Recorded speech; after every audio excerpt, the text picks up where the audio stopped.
Recording. Hello, family. I hope you're fine. I hope everybody's having a lovely day wherever you are. Don't forget to subscribe. And as I have been talking lately quite a lot about my connections and people that I know, one thing that I would like to also emphasize is the fact that there are people that you know, but you don't know that you know them. I have quite a lot of friends who I have met through social media. If you use social media well, it's not just for gossip. It actually does have its advantages. And so quite a few people that I have met through social media and found out that we have a lot in common.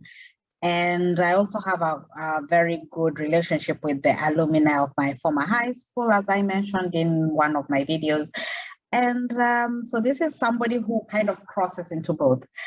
I realized, I think yesterday when I was preparing, when I received the reminder for this interview, that we have never physically met. So I want to introduce you to my friend who I apparently have never physically met, but I feel like I know her so much. I feel like I can actually give a very good speech about her. So her name is Violet Wambua. Violet is a former Pangani, is a Pangani alumni. She is an amazing lady who she just doesn't know how much she impacted my life. But she, at a time when I actually did not, I was kind of lost on the networking thing. I stole an idea from her actually. And just, and that's actually how we started talking because I loved, she was running a group on Facebook, which people used to meet physically, but it was in Kenya and I was here, so I never went. But I liked the concept and I really started kind of doing it. And we are going to talk about phenomenal women at another time, but it's even brought about the ideas that led to phenomenal women being created. So I will let Violet introduce herself before we get into the topic for today. So Violet, hi. Hi, how are you, Massie? I am fine, fine, fine. It is so nice to see you and actually talk to you after a long time. I want to introduce myself. So currently, so I'm a marketing professional and currently that's what I'm doing. I'm doing product marketing for a new app that's going to be launched. So I'm excited about that. I am a forever student. I'm always learning new things about life. I have been privileged to try this, try the other, do this, do the other. Things works, others don't. And keep rolling with the punches. We keep enjoying the pathway. So I feel like I'm one of the lucky people who have not stuck in one thing. Sticking is not a bad thing, but sometimes it can also like stagnate you. So I feel lucky to have experienced different things in my professional path, in my career path, and also as a businesswoman.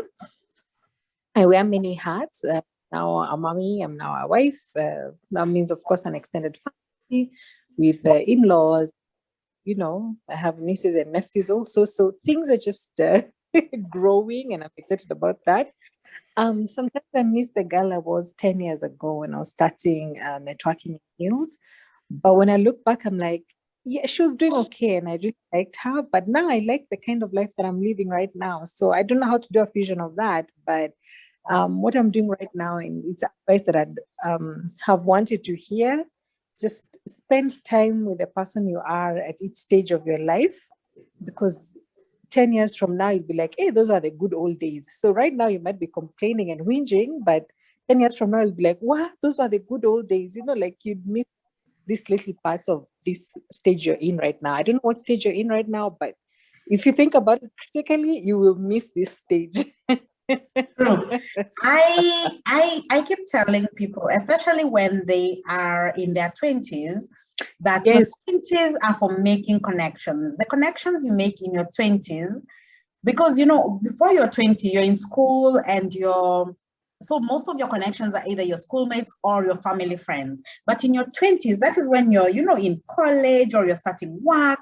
And this is where you're meeting people who will eventually make such a huge difference in your life. They will make such a big impact in your life, because whenever somebody tells me something about a marketing idea in Kenya, the first thing I think about is just, I know this lady who is quite creative. I always think of you. You're the first person who comes into my mind. Oh. And I remember I have a niece who actually did marketing, but she never comes to my mind. It's not in a bad way. It's not a conscious way. It's just you're a friend, and we have built the relationship. She was born into the relationship. So, there's a difference between the people you meet. And so do you feel the same way? Do you feel sometimes the connections you make by networking become even stronger than the people that you were born with? Well, that's true. I mean, I think for me, actually three things. One, you can be friends with the people you are born with, then that's a big flex, because then you really don't have to go outside the family structure to find your friends and find connections, because your cousins, your sisters, they're already your friends. You can have a sister but who's not your friend, And the is that in the formative years, that's school life, that's your college life, or just post high school or whatever, the friendships you make at that time can take you to the highest places, or can take you to the lowest places, and they can make you or break you. So that's something to consider. And then now the third thing is that once you've made your connections and you've grown through them, and whatever, because you can't avoid life has to happen. What then happens with like letting go, or rather editing your life, so then you add people who are going to add value and also like make your life nicer or sweeter, and also drop the ones who you feel these ones are derailing. I'm just thinking about post uni, you have your first job, and all you do is meet up with your friends for fun times, and then you realize after a few years, it's always fun time. There's nothing you're doing beyond the fun times, and then you're all broke together the 10th of the month because you've drank all your salary, or you've bought new clothes with all your salary or whatever, and there's really nothing to show for it. So those are the kinds of things that I'd like to get into today. Yeah, I also went through that. I mean, after college, I had a few years of I had friends. By the way, I can say we're still friends because we've never broken off, but they are not an important part of my life, because it was, we meet, we gossip, we go drinking, that was it. There was no substance to it. And the worst thing about it is sometimes they're also the same friends who they're progressing, but they're kind of okay with just seeing you. They're never telling you, "Hi, Massie, why are you stuck here? You're supposed to have," So some of them just left me behind and moved on, and some of them I moved on and left them behind. So I don't feel like that was value for time. Okay. So go ahead. No, so that's the thing. Like, these are the when you're done being a child, now you start parenting yourself, and parenting yourself means putting limits on yourself. Do I really need all these 5,000 friends on Facebook? Are they really my friends? You go on phone book, as in, this person, am I even their friend? First of all, it's not about, because life is about giving and taking. So what are you giving? Are you adding value to someone? Are they adding value to you? Like, what is the nature of the relationship? When you look through your contact list, what's happening of that? Do you have people's numbers just for the sake of saying you have them? Or what kind of relationships are those? And those are the hard questions you have to ask, because we are social beings, and human beings need to have friends, have connections. We cannot deny ourselves of that. I'm not necessarily someone who says you should be a loner or whatever. I don't believe in being a loner. I believe we all need community, but then the community that we form around ourselves should be community that is adding value. So I'll give you just a recent example. My kid goes to school now, and I realized that because I drop him off and I pick him up, I realized that one of the moms is actually in my neighborhood. So we agreed with her. She can be dropping off the boys in the morning, and then I'll pick them up in the afternoon. So you can imagine at 2:30, I'm headed to pick up the boys. And that's because she works a full-time job. So when she's going to work at 7, then she goes with my kid, And then for me, because I'm not working a full-time job, and her, she gets to leave work at 6 p.m. So she's not worried about what's going to happen to her kid at 3 p.m. because I already have picked up her kid and taken him home. So that's the kinds of, relationships you're forming. I'm adding value to her. She's adding value to me. We are not yet besties. We might never be besties, but it's a network, Yeah. It's based on trust, based on value. Yeah. Mm-hmm. Yeah. So those are the kind of things you think, because not everyone has to be your BFF. It's impossible to be BFF with one. Like Massie, you and I BFFs, but we add value to each other. We do. And then there's a level of, if this person is connected to me, then really there's a way to conduct myself around them and vice versa, because then it's a connection you're saying for much, much, much, much longer. Yeah, exactly. And I think the other thing that bothers me about the way people think about networking, and I think this has come up quite a lot, especially in this female, there are quite a lot of groups that I've joined lately where it's about female empowerment. And one thing I've noticed is people tend to not know what networking is and what mentoring is. I think people think networking is coming in and saying, "Hi, Violet. Oh, you work at BAT. Here's my CV," and that's networking. Or someone comes and, "Oh, I really used to admire the way you used to do that networking in Hills. So mentor me." And by mentor me, they mean write for them a business plan, do everything for them. People, I don't know if I'm the one who attracts people like this, but do you come across people who totally misunderstand what a networking is and what mentorship is? Have you had those cases? Oh my God, it's too many to count. The thing is, once you sort of start to, because when you start to do something, then you become a bit shiny. It is what it is. Yeah. And then so you're people, and remember, majority are takers. Not there to give you anything or to help you with anything. They're there to take from what you've been building for yourself, to take from what you have gained traction with. So you sort of like be careful, because you see, people just assume that if I have so-and-so's number, then that's it, my life has changed. So they look for Massie's contact, and then you are the person to quote unquote change their lives, or like wameomoka, because now they've exactly. Yeah, true. And a lot of people don't like to do the legwork to find out things for themselves. So not just about it's not a jackpot scenario. It's what it's what I can say. Why am I friends with Massie? Why do I know Massie? What am I doing with them? Is it a business scenario? Is it is it education? Is it a career scenario? Where are we networked? What are we doing together? What is the thing that is bringing us together? That is what networking is about. And then from there, you grow the relationship, and many things can come out of the relationship. But it has to be a step at a time. You can't just come on one person like boof and decide you're the one to change my life now. It's just like even meeting the president, for example. I mean, you start with one thing, and then now the conversation can go expanding from there. But I'm not saying don't meet the president. Please, by all means, meet the president. And then you can grow conversation from there. Mentorship is, most people assume mentorship is take me under your wings, carry me everywhere you go with you, do this for me, open doors for me. And it's not a bad thing to open doors for your mentee or to have your mentor opening doors for you.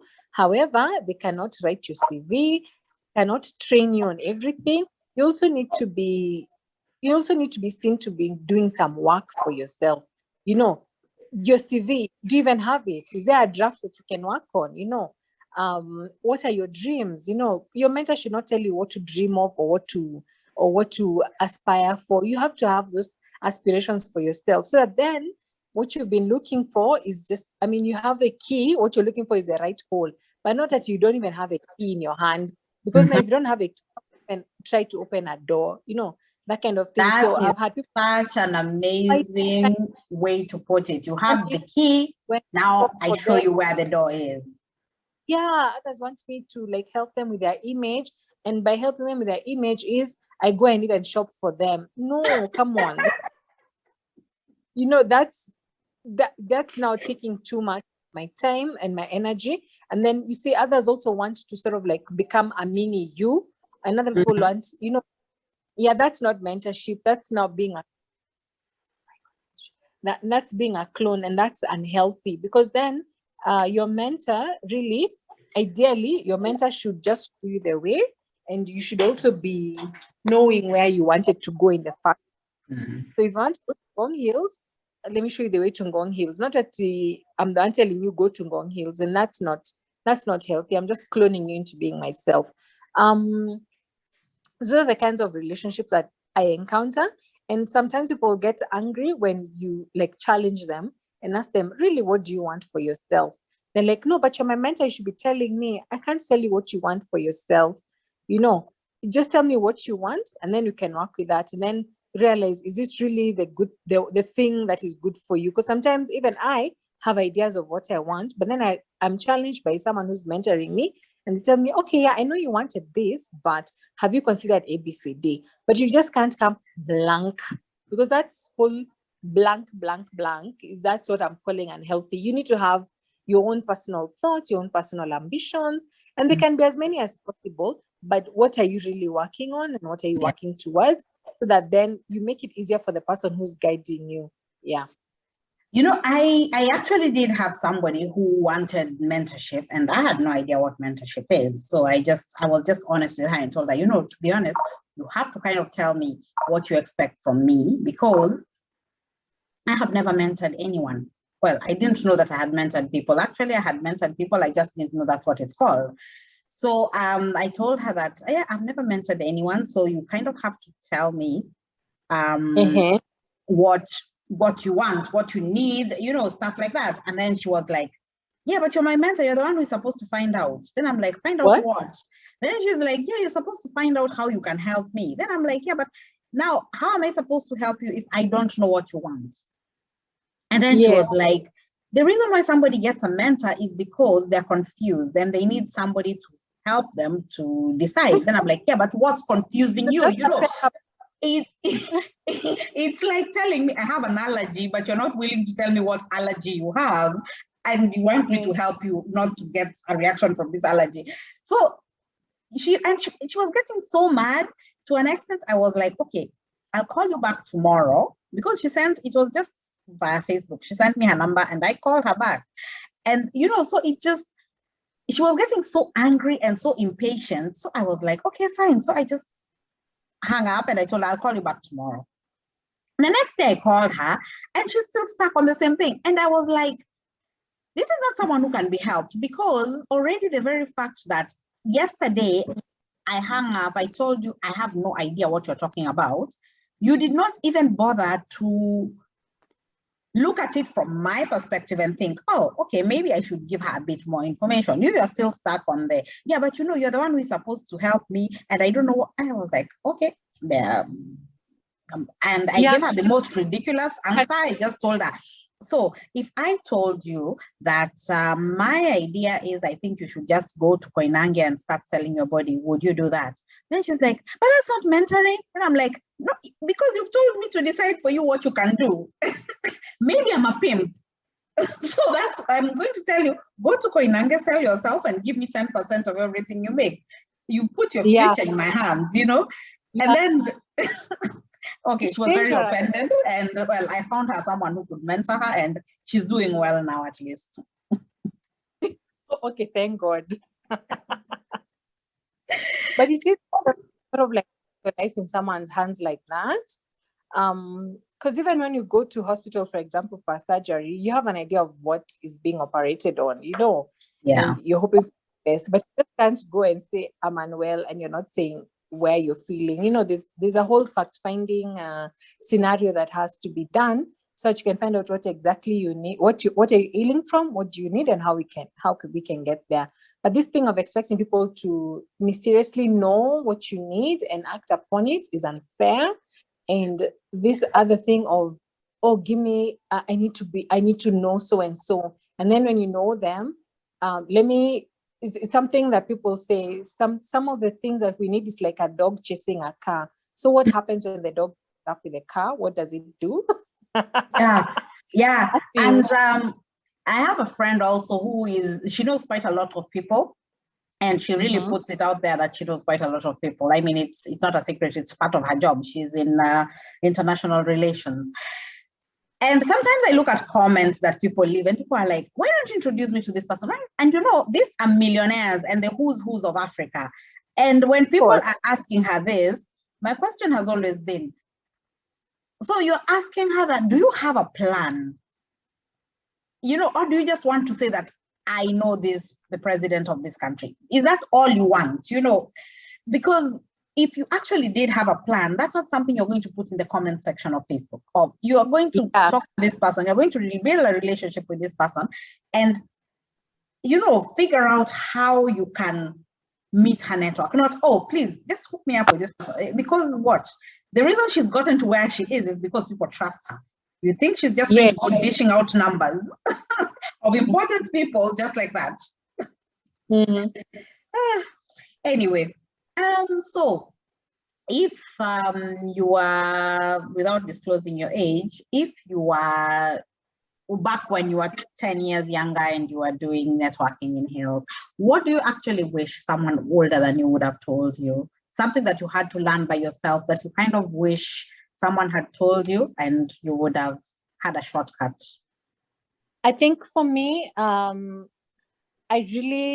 looking back, I really wish I had like genuine advisors around me, people who would, you know, like, let me know it's okay to dream even bigger than I'm dreaming, and that it's okay to take things at my own pace and not be rushed by the trends that were happening at the time.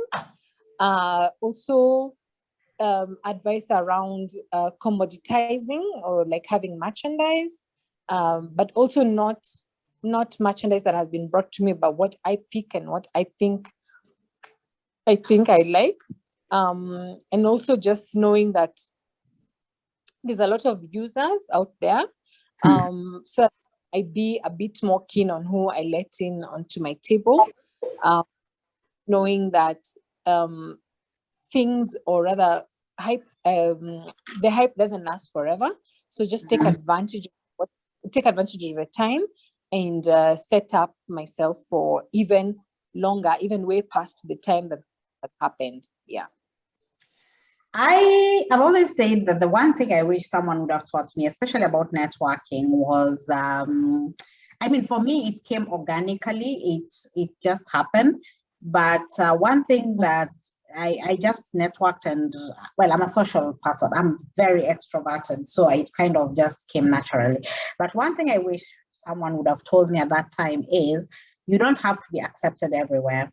Because I think the fact that I was very open and very social, I kind of expected everybody to accept my ideas and to just think that everything I'm doing is right. And anytime I hit the one person who is doubting me, and sometimes they were right. Sometimes what I was thinking was overly ambitious, or it was just not going to work the way I thought it was going to work. But then sometimes there were just people who are just not nice. But I just used to stick so long on that fact that one person does not appreciate me and ignore all the other 10 who do. So I just wish that somebody would have told me, my dear, not everybody is going to like you, and not being liked is not a bad thing.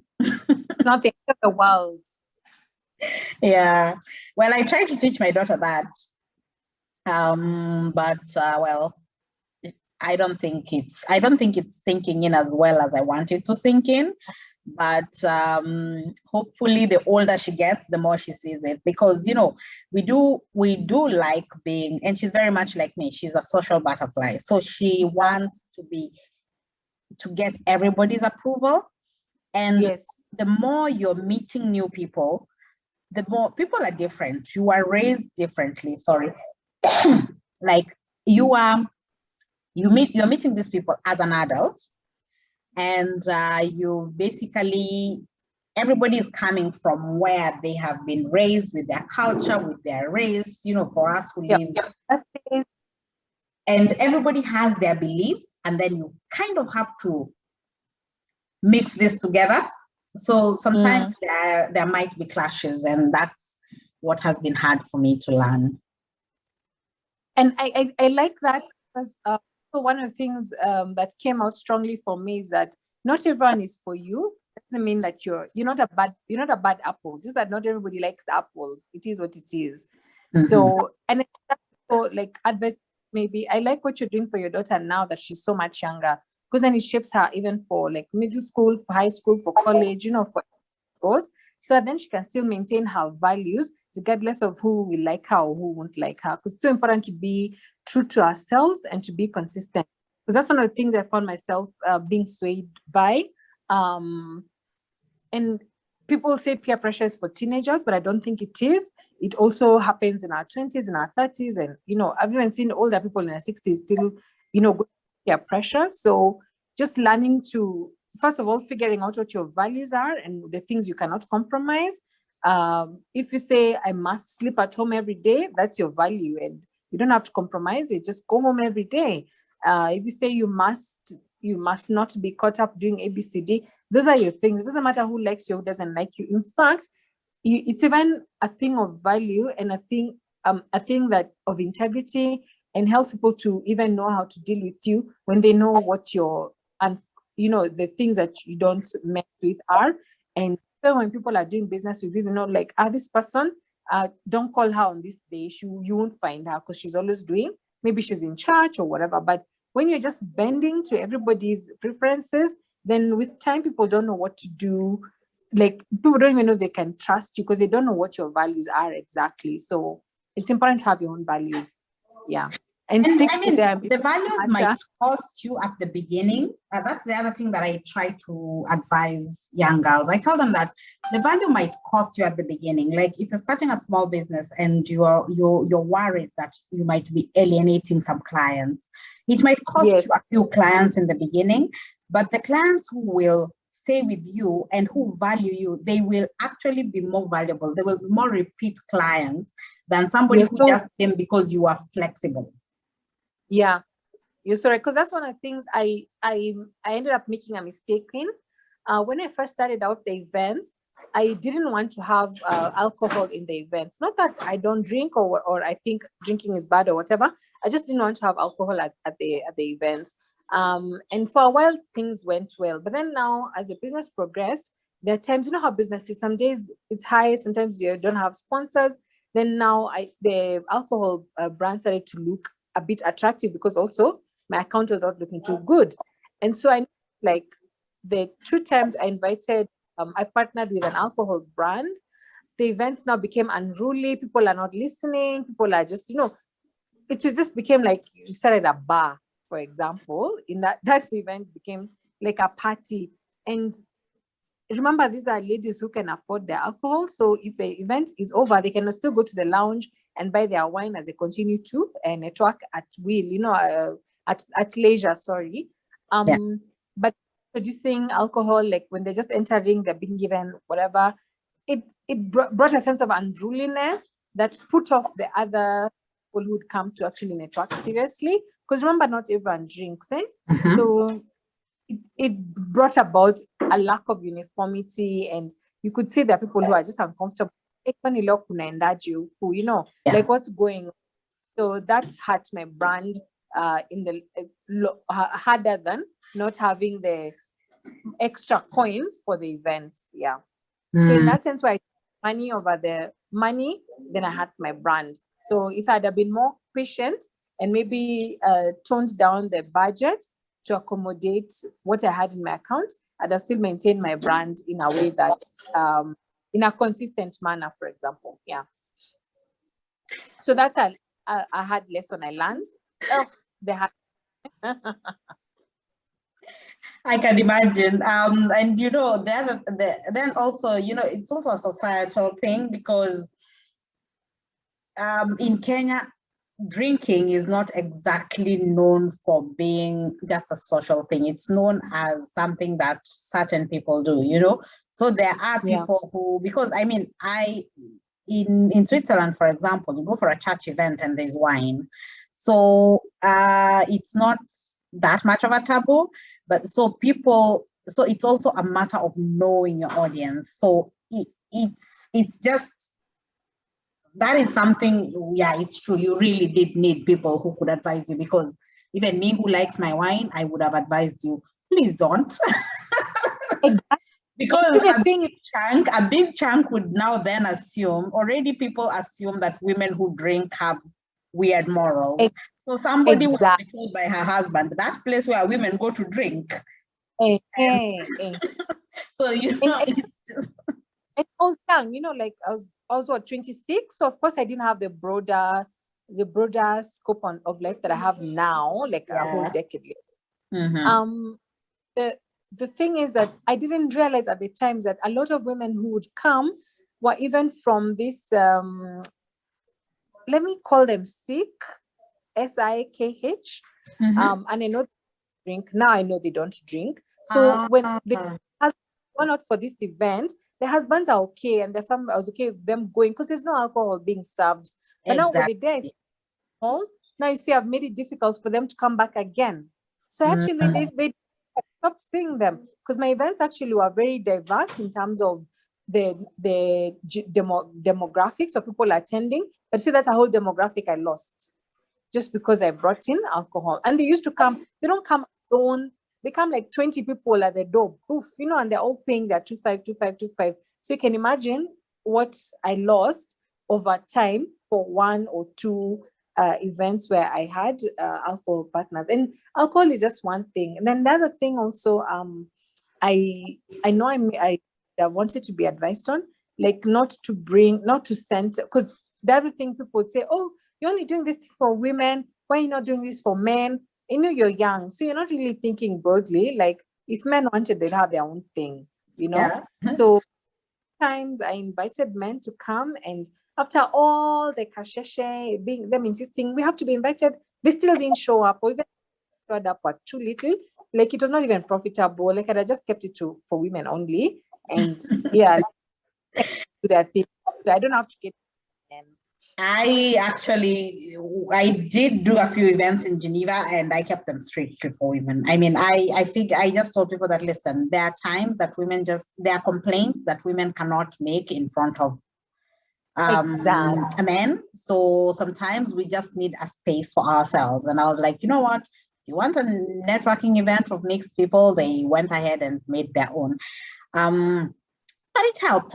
For me, my objective actually for the networking was because I was looking for a job at the time, and I kind of needed to get a new group of friends who are going to help me with my job search. So I just started inviting professional women and telling them that, this is a place where professional women can come and meet. And I got very good contacts, very good connections, and that's how my career came back actually totally changed. So it helped. That's how it helped me. Yeah, and okay, so also the other thing also that I wish I had been advised on, not just to focus on the events, but also to focus on what else can come out of the event. So like you see, for you now, let me use the word wisdom of age. Then you're able to realize, hey, I can do this, but then also something else can come out of it. So this is not the only thing to focus on. So that's like a little blunder that I did do. So in that way, the network. Does that make sense? Yeah. But all this, it's that's part of the reason why I'm doing this channel, because I feel like as you know, I recently turned 40, very excited about it. And Oh. so I've been feeling, I mean, it's one of those things that I've been looking back at my life and just thinking, I don't have a big sister. I mean, I have older cousins, but we didn't grow up in the same house. So the fact that I don't have a big sister, there's quite a lot that I also don't have a small sister. So I just, there's quite a lot that I had to learn by myself. And there's also a lot that I feel like I've learned and I need to share this wisdom with people. And that's part of the reason why I thought this channel would be a good idea, that I can just get people into my brain and spare people, because there are things that I learned the hard way. They did not need to be learned the hard way. If somebody would have just told me, it would have saved me the year or two that I lost learning the lesson. Yes. Because yeah. Do you have any final words? I think for me, I'd say it's good to put yourself out there, meet new people. It's good to stick with your oldest goals. So stick with your old friends as much as you can, and as far as you're all building each other and encouraging each other in positive ways. It's good to have people to have fun with, even as you grow. So then you don't grow up, you're successful at 52 and you don't have friends. It's good to have friends. So all these goals, but remember, it's also important to add in, a few diamonds here and there in the form of new friends, in the form of new business allies and new business partners, or, your friends from the office or friends from different places that you go to. Put yourself out there. You just never know. But even when you do that, be sure to cultivate your network. So just don't make a network and then drop them off. Cultivate your network, add value where you go, and be sure to ensure that you're also getting value in return, so that you don't give, and then leaving yourself dry. Mm-hmm.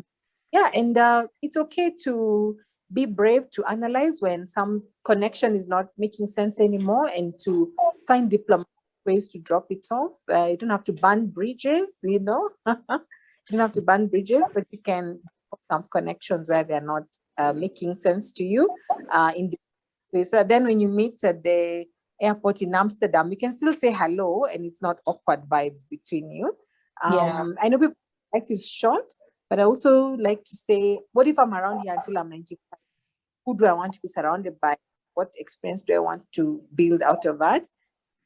And should I say, for example, God forbid, depart the next minute, what kind of legacy do I want to have left? What do I want to be remembered for? If you think like that, then make it a bit, it sort of guides you, gives you guardrails for how you're making your friendships and your connections and your networks. Also guides you in terms of how you do your work, how you do your business, so that then you do around that new word that people say, una choma highly, so you don't go choma in everywhere. You're a person people can rely on. Even if you are just delivering a ream of printing paper, people know that you delivered it in good time and at a good price, and that's okay. You can build from. You don't have to do all the big things now, but because of a series of many nice small things that you've done well, excellently well, then you open better doors and bigger doors along the way. Yeah. Okay. Thank you so much, Violet, for taking your time to do this. And I absolutely, really, really appreciate it. Looking forward to the app being released. Hopefully it's something that I would benefit from also. And then you let me know. If it's released before this video is released, or even after, you can let me know and I'll add it to the description, and then we can promote it, right? Yes. Okay. Thank you, Massie. I enjoyed my time with you. Thank you so much. Been helpful, even to myself, just a little bit of a refresher. Always good to have that. All right, thank you, family, and I look forward to hearing from you on any other things that you have come across in the networking field that you think, or if there's something that you think Violet and I said which you don't agree with. I welcome that, because we're always learning. Even us old people, or rather I, the old person, is learning. And I would totally appreciate if there's something that you feel is wrong about that we discussed about networking that you don't agree with, or something that you feel you've been experiencing if you've been trying to network. See you all later.